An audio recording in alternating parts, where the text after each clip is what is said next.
Hello and welcome to study 24 HR। तो स्वागत है एक बार फिर से आप सभी का हमारे करंट अफेयर्स के सेशन में। तो करंट अफेयर्स के हम वीकली करंट अफेयर्स सेशन में हमने लास्ट टाइम 29 सितंबर से लेके 5 अक्टूबर तक का जो है करंट अफेयर्स हमने कर लिया था। इस बार जो हम करंट अफेयर्स करने जा रहे हैं वो 5 से 10 अक्टूबर तक का होगा। ठीक है।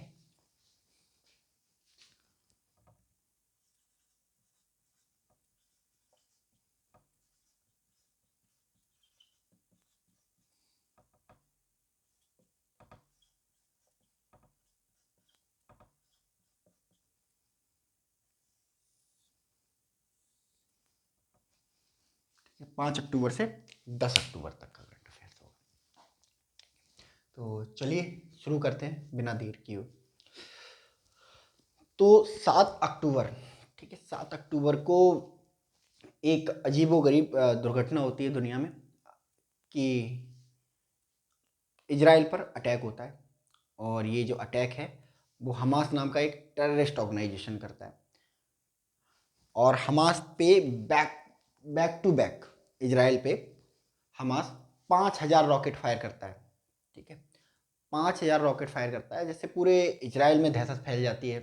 हालांकि जो उनका जो डिफेंस सिस्टम था, उन्होंने बहुत सारे जो रॉकेट लॉन्चर्स थे, रॉकेट्स थे, उनको तबाह किया। बट 5,000 रॉकेट है ना, कोई ऐसे कोई डिफेंस सिस्टम इतना ताकतवर नहीं है जो 5,000 रॉकेट्स को एक साथ रोक ले, है ना। तो कुछ गिरे भी। ठीक है, सिर्फ इतने तक नहीं रुके। जो हमास के टेररिस्ट थे उन्होंने आ, हवा से लैंडिंग की इसराइल की टेरिटरी के अंदर और बहुत सारे लोगों को मारा। बहुत सारी वुमेंस का रेप भी किया गया वहाँ पे। और बहुत छोटे छोटे बच्चे, ठीक है, उनके साथ बड़ा गलत व्यवहार किया गया, बहुत गलत तरीके से उनको मारा गया, जो यहाँ हम डिस्कस नहीं कर सकते हैं, सेंसिटिव इशू है। तो बहरहाल जो कुछ हुआ बहुत गलत हुआ, पूरी दुनिया कांप गई। तो इजराइल, आप सभी जानते हैं, एक छोटा सा कंट्री है और जाना जाता है अपने रिवेंज के लिए, अपने डेवलपमेंट के लिए। ठीक है, 1949 में ये देश बना था और आज state of the art weapon बनाता है। और साथ ही state of the art weapon बनाने के साथ ही दुनिया की one of the strongest military और दुनिया का one of the top startup hub, ठीक है, बना हुआ है। और रिवेंज लेने में मतलब आप बात ही मत करो। ठीक है, जो आज तक जिसने इजराइल का नुकसान किया वो या तो अर्थ पे एग्जिस्ट नहीं करता, और अगर एग्जिस्ट करता है तो कुछ कर नहीं सकता। ठीक है, तो इजराइल को रिटेलिएट तो करना ही था उस चीज़ को। तो इजराइल ने डिक्लेयर कर दी स्टेट ऑफ वॉर। ठीक है, तो इजराइल ने हमास के आतंकवादियों का सफाया करने के लिए गाजा पट्टी से एक ऑपरेशन चलाया है। ठीक है, उस ऑपरेशन का नाम क्या है?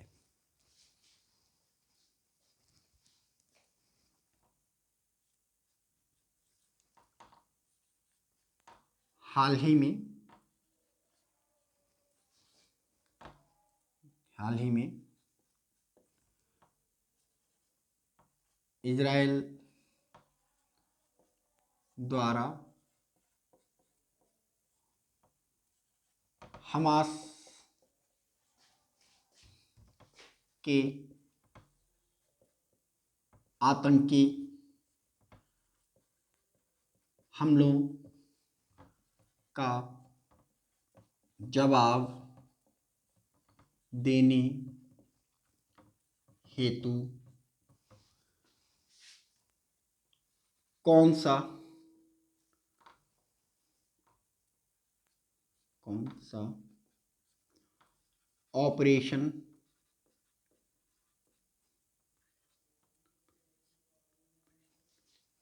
शुरू किया है?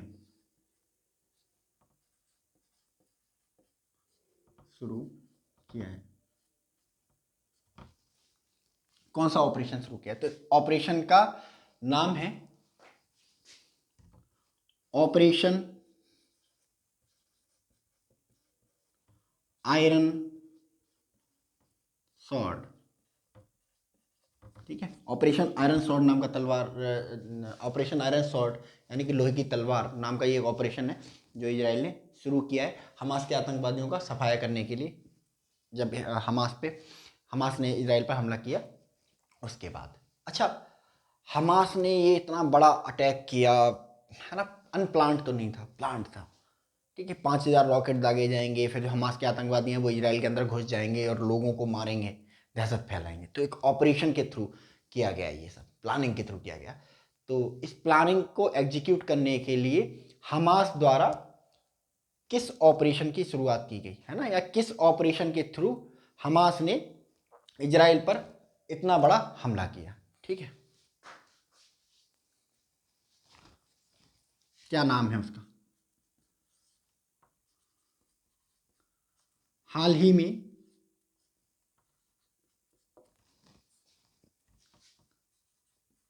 हमास ने इजराइल पर हमला करने हेतु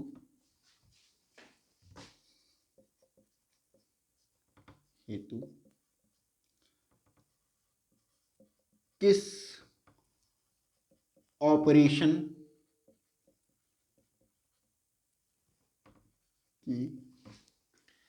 की शुरुआत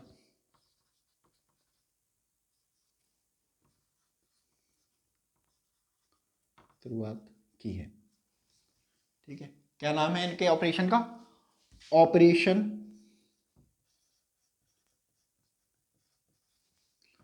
अल अक्सा स्टॉर्म, ठीक है। ऑपरेशन अल अक्सा स्टॉर्म, ठीक है। अल अक्सा क्या है? अल अक्सा एक बहुत पवित्र मस्जिद है, ठीक है। और यहाँ पर इजरायली फौज द्वारा कुछ कार्रवाई की गई थी कुछ दिन पहले, ठीक है, कि मस्जिद के अंदर घुस गए थे इजरायली फौजी, और जो वहाँ पर प्रेयर करने वाले लोग थे उनके साथ मारपीट की इंसिडेंट हुई। इजराइल का ये आरोप था कि एक बड़े हमले की प्लानिंग ये लोग वहाँ पे कर रहे थे, ठीक है। तो इसी हमले का बदला लेने के लिए इन्होंने ये ऑपरेशन लॉन्च किया, और इसी के नाम पर अल अक्सा मस्जिद के नाम पर ही इस ऑपरेशन का क्या नाम रखा? ऑपरेशन अल अक्सा स्टॉर्म, ठीक है ना। और बदला लेने के लिए इजराइल ने कौन सा शुरू किया है? आयरन स्टॉर्म, है ना। इजराइल के हर चीज़ में आयरन लगा रहता है, उनके डिफेंस सिस्टम का नाम आयरन डोम, ठीक है। और एक रॉकेट डिस्ट्रॉयर का नाम आयरन स्टिंग। ऐसी बदला लेने के लिए इन्होंने आयरन स्वॉर्ड का शुरुआत की है, ठीक है। अब इजराइल के बारे में कुछ जनरल थॉट हम लोग जान लेते हैं कि भाई इजराइल कहाँ है, कैसा है ना। तो इजराइल के बारे में तथ्य, है ना।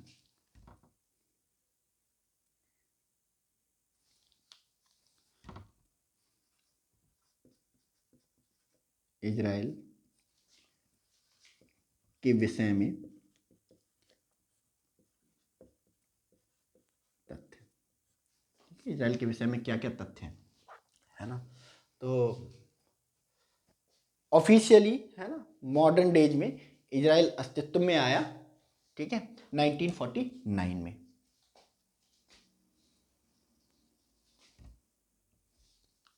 कब बना? तो 1949 में बना, 1949 में बना, ठीक है। अब तो आपका सवाल होगा कि इससे पहले इजराइल था ही नहीं।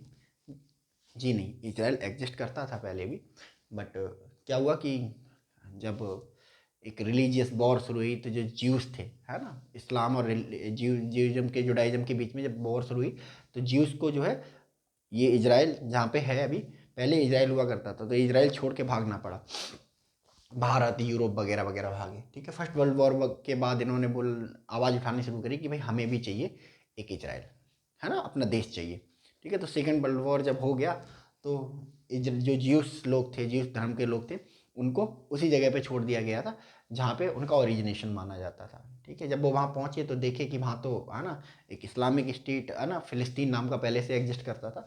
तो जो क्लैश थे शुरू हो गए उनके बीच में, और जो क्लैश है वो आज भी चलते आ रहा है, ठीक है। पैलेस्टीनियन ये कहते हैं कि भाई जो इजरायली हैं, ये ज्यूस हैं, ये हमारी ज़मीन पे घुसा है, ठीक है। और ज्यूस क्या कहते हैं कि यहाँ पे पहले इजराइल था, पैलेस्टीनियन ने हमारी ज़मीन पर नाजायज़ कब्जा कर लिया है, ठीक है। तो पैलेस्टाइन, है ना, फिलिस्तीन, इसके दो ग्रुप हैं बेसिकली। एक ऐसा कहता है कि भाई बातचीत से मसला सुलझा लेंगे, ठीक है। और दूसरा जो गुट है वो कहता है नहीं, बातचीत से नहीं, सब इजरायलियों को, सब यहूदियों को मार दो, मसला अपने आप सुलझ जाएगा। ठीक है, तो जो ग्रुप ये बिलीव करता है कि सारे इजरायलियों को, सारे यहूदियों को मार दो, मसला सुलझ जाएगा, उसी को क्या कहते हैं, हमास कहते हैं। ठीक है। हाँ, और जो बात जो ये कहती है कि भाई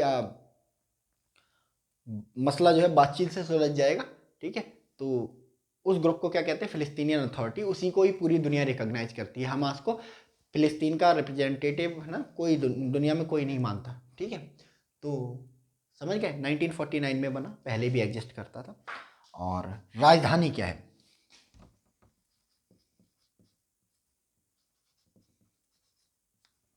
राजधानी, ठीक है, राजधानी है इनकी यरूशलेम, यरूशलेम। ठीक है, करेंसी, मुद्रा, ठीक है, हमारे यहाँ मुद्रा क्या है, रुपया है। ठीक है, इनके यहाँ क्या है, शेकिल,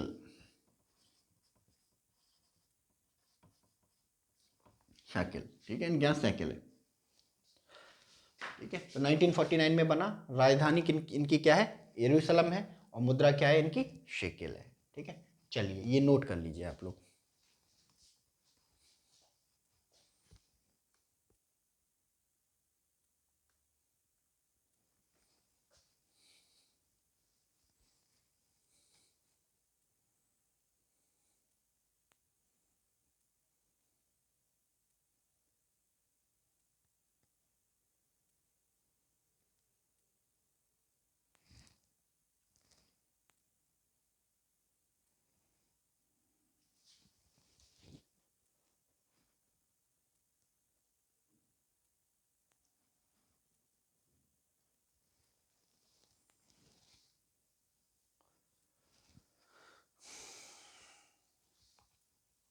चलो,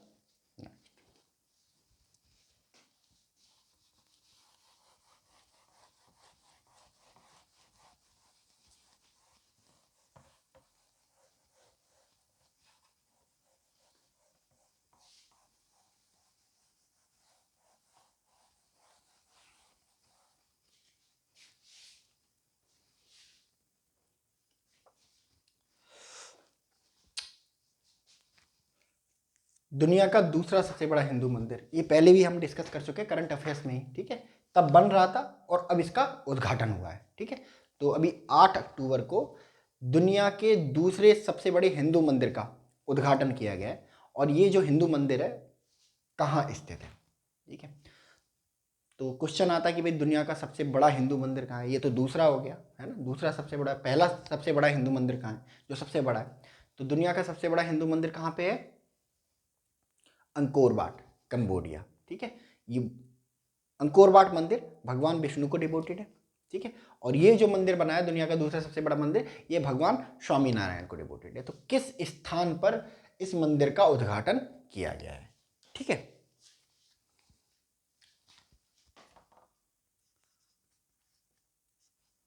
हाल ही में किस स्थान पर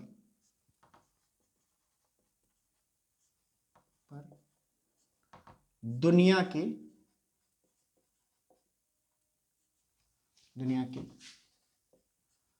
दूसरे सबसे बड़े मंदिर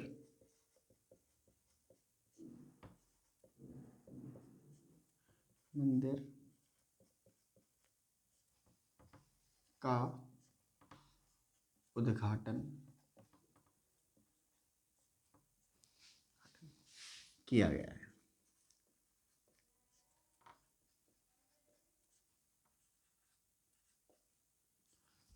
कहाँ किया गया उद्घाटन। ठीक है, तो दुनिया के दूसरे सबसे बड़े मंदिर का उद्घाटन कहाँ पर किया गया है, यूएसए में एक जगह है।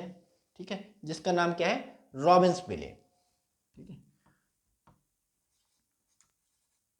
रॉबिन्सविले।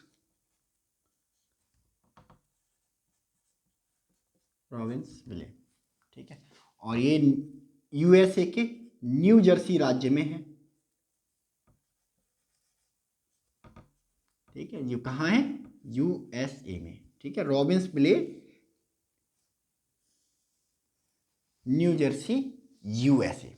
ठीक है, तो याद रखेंगे, कुछ भी पूछ सकता है ना, कि हाल ही में किस देश में दुनिया के दूसरे सबसे बड़े मंदिर का उद्घाटन हुआ है, तो यूएसए में। ठीक है, हाल ही में यूएसए के किस स्टेट में दुनिया के दूसरे सबसे बड़े मंदिर का उद्घाटन हुआ है, तो न्यू जर्सी में। ठीक है, हाल ही में यूएसए के न्यू जर्सी के किस टाउन में दुनिया के दूसरे सबसे बड़े मंदिर का उद्घाटन हुआ है, आपका आंसर क्या होगा, रॉबिन्स विले होगा। ठीक है, आई बात समझ में। और मैंने आपको बताया ये मंदिर किसको डिवोटेड है, ये मंदिर किसको डिवोटेड है, यह मंदिर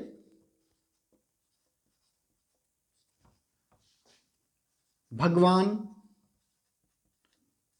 स्वामी नारायण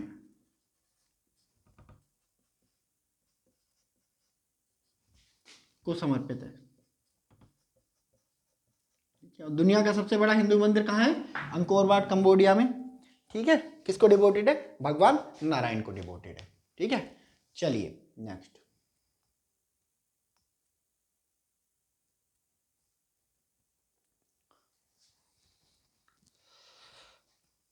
दुनिया इंडिया का पहला मानचित्र म्यूजियम, ठीक है, कहाँ पर बनाया गया है।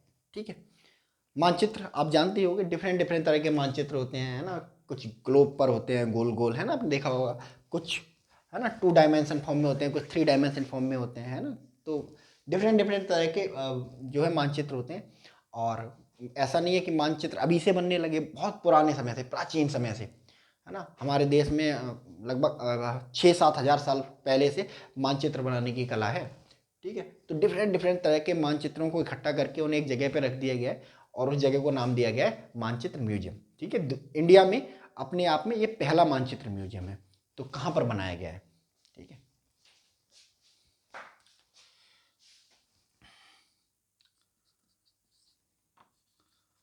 हाल ही में किस स्थान पर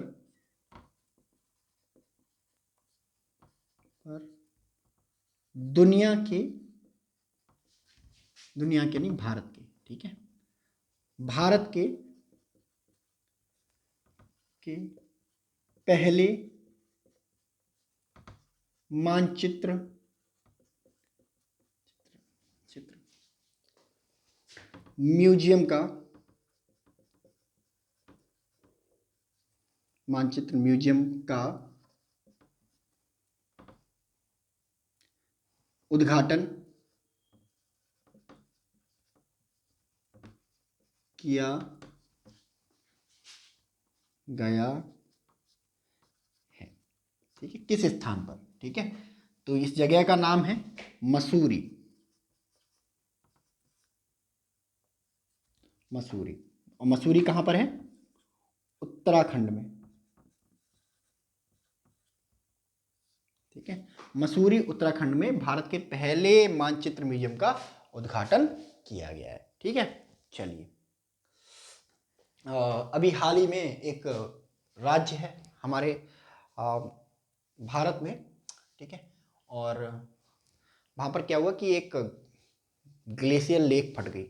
ठीक है, ऊपर जो ग्लेशियर बना होता है वो पूरा पिघल गया और नीचे गिर गया, जिसकी वजह से क्या हुआ, पूरे स्टेट में क्या आ गई, बाढ़ आ गई, और एक पूरा का पूरा जो आर्मी कैंप था वो वाइप आउट हो गया। बहुत सारे जो फौजी थे हमारे शहीद हो गए, और उनकी कोई खबर अभी तक नहीं है। तो किस स्टेट में अभी हाल ही में ग्लेशियर लेक, है ना, फटी है। ठीक है,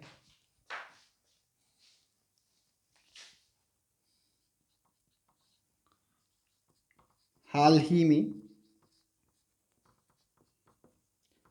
भारत के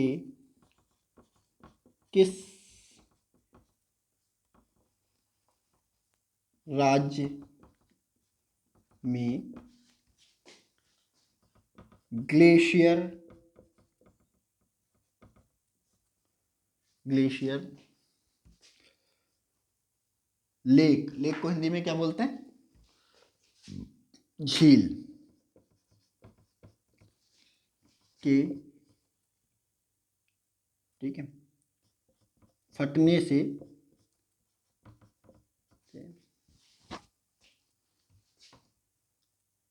भारी नुकसान नुकसान हुआ है, नुकसान हुआ है। ठीक है, तो ये लेक का नाम है, सॉरी इस राज्य का नाम है सिक्किम। ठीक है, सिक्किम में क्या हुआ, एक लेक फट गई जिसकी वजह से काफ़ी नुकसान उठाना पड़ा। ठीक है, चलिए नोट कर लीजिए इसे।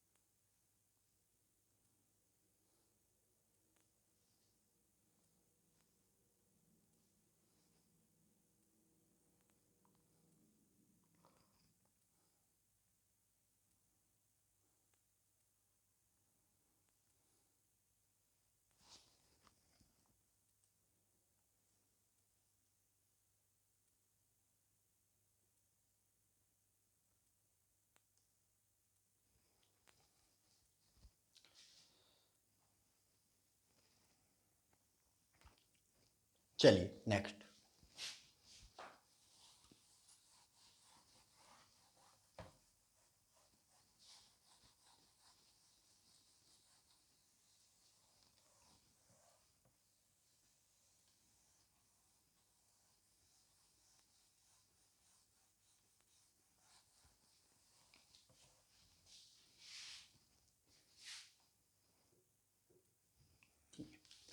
चलिए नेक्स्ट, ऑस्कर सुना होगा सबने, है ना। ऑस्कर दुनिया का जो सबसे बड़ा है फिल्मों का अवार्ड जो है माना जाता है, ऐसा हम मानते हैं। ठीक है, पूरी दुनिया नहीं मानती। एक्चुअली में जो ऑस्कर है वो जो डिफरेंट डिफरेंट मूवीज हैं, हॉलीवुड मूवीज खासकर, है ना, खास करके उनमें भी इंग्लिश मूवी, ठीक है, उनका एक अवार्ड है। ठीक है, जैसे हमारे यहाँ पे आईफा होता है, फिल्म फेयर वगैरह होता है, ऐसा टाइप का। ठीक है, तो हमें इंडिया, हमें जो हम लोग हैं ना बड़े ऑब्सेस्ड हैं अब ऑस्कर के साथ में, हमें चाहिए ऑस्कर। ठीक है, अरे इंग्लिश पिक्चरों के लिए बनता है, तुम्हें क्यों चाहिए ऑस्कर। ठीक है, तो खैर ऑब्सेस्ड हैं, तो हर साल एक पिक्चर हम अपनी भेजते हैं, ऑस्कर में नॉमिनेट करते हैं बेस्ट फिल्म के लिए, और फिर रिजेक्ट होके चुपचाप आके बैठ जाते हैं हर साल। ठीक है, एक से एक लाजवाब फिल्में भेजी गई। ठीक है, मदर इंडिया भेजी गई, one of the best Indian movie. ठीक है, लगान भेजी गई, one of the best Indian movie, है ना। बहुत सारी पिक्चर्स भेजी गई जो इंडियन सिनेमा में कल्ट क्लासिक मानी जाती हैं, बट सारी की सारी रिजेक्ट हो गई। बट आज भी हमें ये फैक्ट समझ नहीं आ रहा कि नहीं मिलना वहाँ किसी हमारी मूवी को अवार्ड। ठीक है, दो रीज़न है ना। एक तो सुपीरियरिटी, जो अंग्रेजी है वो अपनी सुपीरियरिटी नहीं खोना चाहती, और ये जो अवार्ड है ना ऑस्कर, ये बेस्ट का अवार्ड है। ठीक है, और जो वेस्टर्न लोग हैं, है ना, इंडिया से उनकी जो हेट है वो जग जाहिर है ना। उस हेट के कई सारे रीजन हैं। ठीक है, वेस्टर्न लोग वो सच्चाई जानते हैं जो हम खुद अपने बारे में नहीं जानते हैं। ठीक है, वेस्टर्न लोग ये जानते हैं कि जब हमारे पास पहनने को कपड़े नहीं होते थे, उस समय इनके पास इतनी लग्जरी कैसे थी। अंग्रेजों के आने से पहले भारत जो था एक, मतलब दुनिया का सबसे अमीर देश, है ना। दुनिया की 25% जीडीपी कंट्रोल करता था भारत। ठीक है, एक चौथाई जीडीपी। दूसरा कि इंडिया की जो टेक्नोलॉजी, ठीक है, ये तो नासा अभी बता पा रहा है ना, कि चंद्र ग्रहण कब लगेगा, सूर्य ग्रहण कब लगेगा। ठीक है, हमारे यहाँ तो पंचांग में लिखा हुआ होता है, सदियों से हम लोग को पता होता है कि चंद्र ग्रहण कब लगने वाला है, सूर्य ग्रहण कब लगने वाला है। ठीक है, केपलर ने 1600 में बताया कि भाई जो सौरमंडल है उसमें कितने ग्रह हैं। हम हजारों सालों से, हजारों सालों से हम 9 ग्रहों की पूजा करते हुए आ रहे हैं। ठीक है, तो अंग्रेज जानते हैं इस फैक्ट को। ठीक है, शायद हम भूल गए।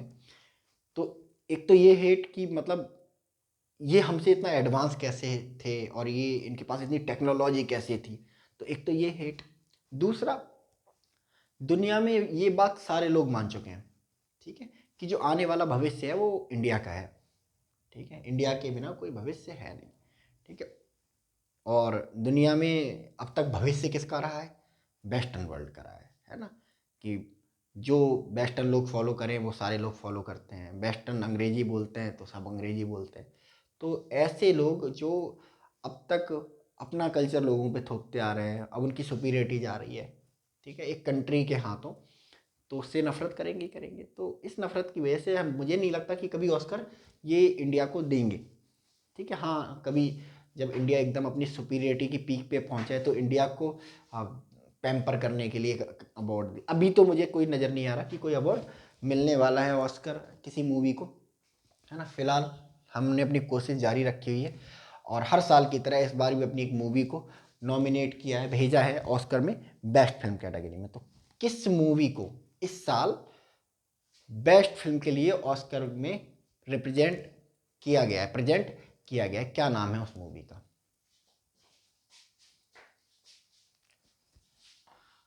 हाल ही में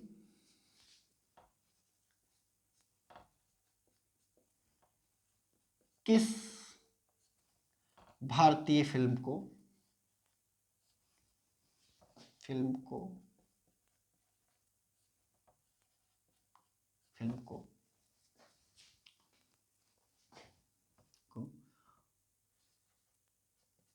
ऑस्कर में भारत का प्रतिनिधित्व करने हेतु हेतु भेजा गया है?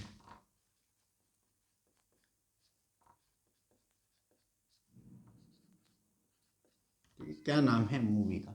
ठीक है, तो इस मूवी का नाम है 2018 एवरीवन इज ए हीरो। ठीक है, और ये एक मलयालम फिल्म है।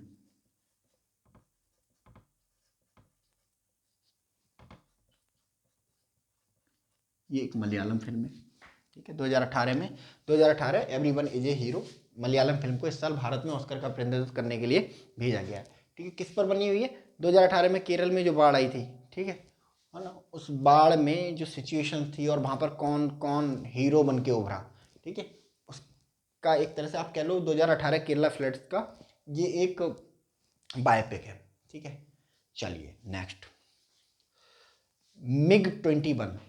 ठीक है, सबने सुना होगा मिग 21 के बारे में कि आज एक मिग 21 क्रैश कर गया, आज दो मिग 21 क्रैश कर गए। ठीक है, मिग 21 के बारे में आजकल अखबारों में सिर्फ यही छपता है। ठीक है, क्योंकि बहुत पुराना है ये।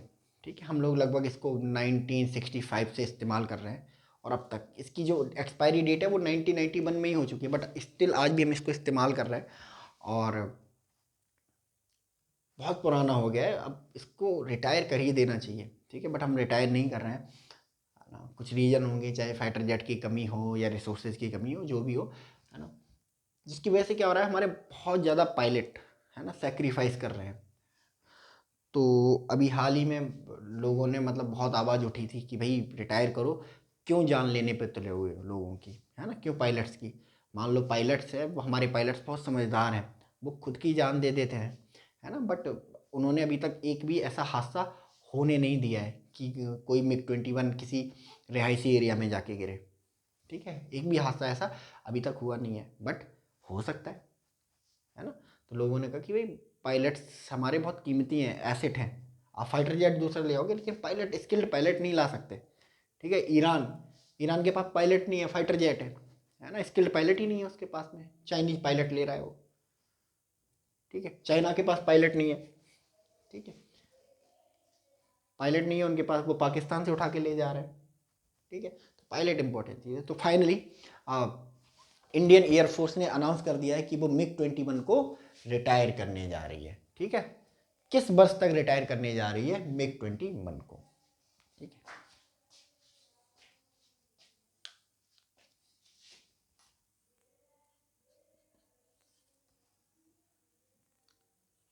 हाल ही में भारतीय वायु सेना ने किस वर्ष में अपने फाइटर जेट मिग 21 को रिटायर करने का निर्णय लिया है?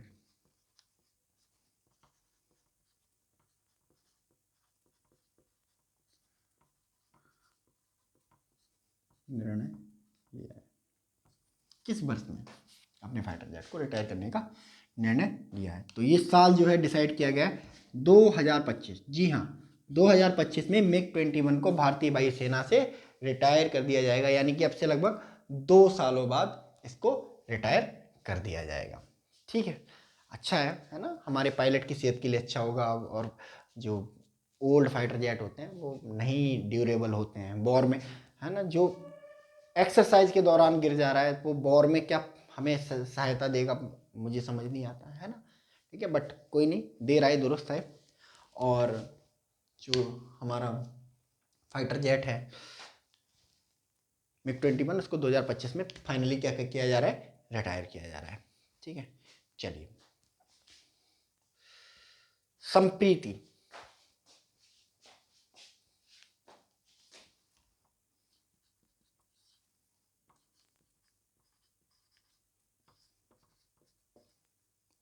संप्रीति, ठीक है, ये संप्रीति क्या है? ठीक है, संप्रीति एक्चुअली एक डिफेंस एक्सरसाइज है। ठीक है, मिलिट्री एक्सरसाइज है ना, जॉइंट डिफेंस एक्सरसाइज। ठीक है, जिसको हर साल इंडिया और बांग्लादेश मिलके करते हैं। ठीक है, डिफेंस एक्सरसाइज क्यों की जाती है ना, डिफेंस एक्सरसाइज करने का रीजन है एक, है ना, जब जो जो देश आपस में बहुत ही क्लोज आ जाते हैं।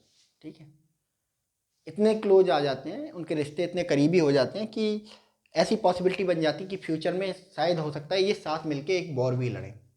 ठीक है, वॉर लड़ें ऐसी कंडीशन में। ठीक है, जब वॉर हो रही है और दो देश एक दूसरे के लिए लड़ रहे हैं, तो सबसे ज़रूरी फैक्टर होता है कि जो दोनों देशों की आर्मी, एयरफोर्स और नेवीज हैं वो एक दूसरे से परिचित हों, एक दूसरे की टैक्टिस से परिचित हों।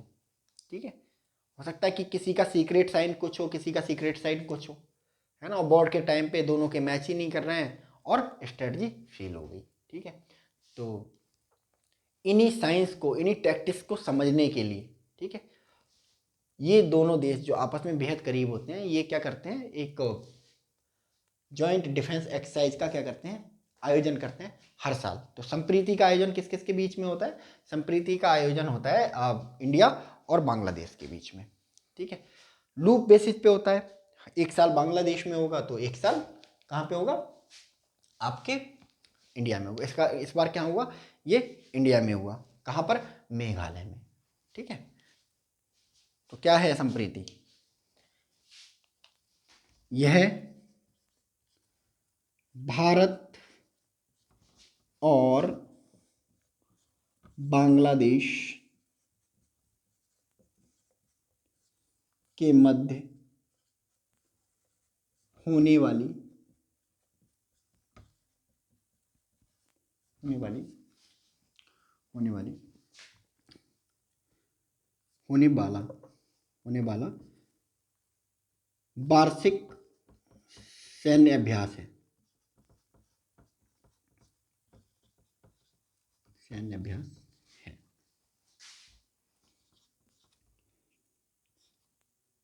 वर्ष 2023 में इसका आयोजन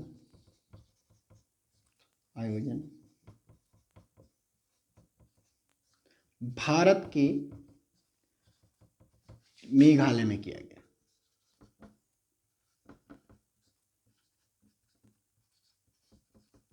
किया,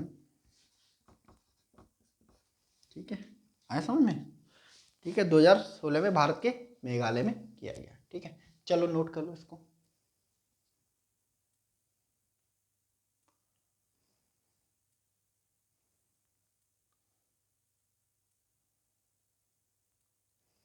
चलिए ठीक है, तो इस सेशन में हम लोग इतना ही रखते हैं, है ना। बाकी का जो करंट अफेयर्स बचा है वो हम अपने पार्ट 2 में कवर करेंगे, ठीक है। तो चलिए मिलते हैं हम लोग नेक्स्ट सेशन में। तब तक के लिए आप लोग अपना ध्यान रखिए और मेहनत से पढ़ाई कीजिए। Thank you so much. God bless you all.